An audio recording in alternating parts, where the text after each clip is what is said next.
Hello mga kalambat, what's up sa mga kalambat? Wala po kasi ngayon akong huli ng isda mga kalambat.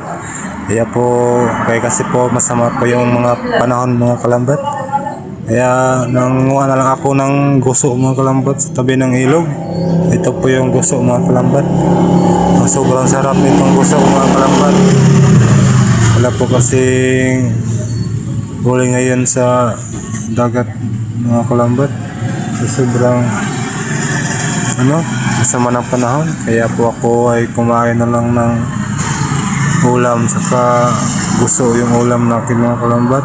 Pasensya na po mga kalambat sa aking boses mga kalambat, kasi masama po yung panahon, masama din yung boses ko.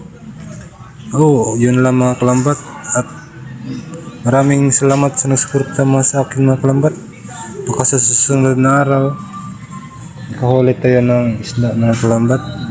Tawarin niyo po ako mga kalambat, kasi gusto lang yung ulam natin ngayon.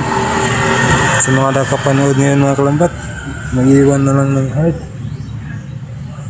at comment kung taga saan kayo mga kalambat. Maraming salamat mga kalambat sa pagsuporta niyo sa akin. Thank you.